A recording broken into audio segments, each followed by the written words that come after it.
approché, il a vu une marque de sang à côté du sein. Hello. Il s'est intéressé à ce qui pouvait bien se trouver à l'intérieur. D'autant plus que ces chiens avaient commencé à réagir intensément à ce qu'il y avait à l'intérieur en aboyant sans cesse. Il a alors pensé qu'il y avait peut-être un animal mort à l'intérieur. Dans un premier temps, il a d'abord essayé de déplacer ce sac avec son pied, mais il était trop lourd. L'homme a donc défait un peu la fermeture éclaircissante. Il a alors remarqué un pied, mais cela ne l'a pas effrayé, car il pensait qu'il s'agissait d'un mannequin. Ce pied avait l'air tout à fait artificiel, mais lorsqu'il a ouvert complètement le sac, il s'est rendu compte qu'il s'était trompé. Ce n'était pas un mannequin, mais le corps d'une femme qui était certainement présente. Il s'en est rendu compte quand il a touché le corps, et le corps était complètement froid. L'homme a immédiatement appelé la police. Lorsque les policiers sont arrivés sur les lieux, ils ont pu confirmer ses soupçons. La femme était déjà morte.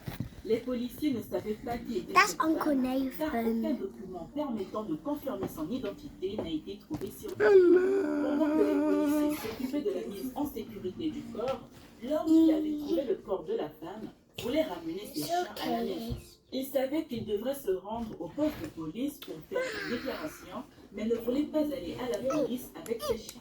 Mais dès qu'il s'est éloigné d'une centaine de mètres de l'endroit où se trouvaient les policiers, ses chiens ont remarqué quelque chose sur le côté. L'homme a remarqué des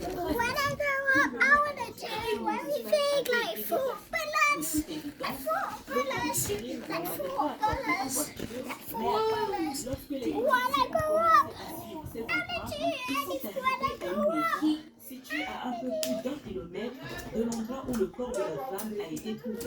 Ces empreintes ont conduit les policiers devant une belle maison de 3 étages d'une valeur de 2 millions de $. C'est dans cette maison seul le fils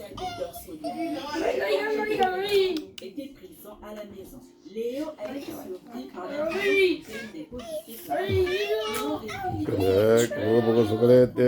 Il n'a pas vraiment compris ce qui se passait. Il ne savait pas que sa mère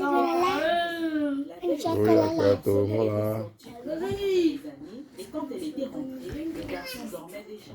Lorsque les policiers sont arrivés dans sa chambre, ils ont remarqué les nombreuses traces de sang dans la maison. Certaines se trouvaient au rez-de-chaussée, mais la grande majorité d'entre elles se trouvaient au sous-sol de la maison.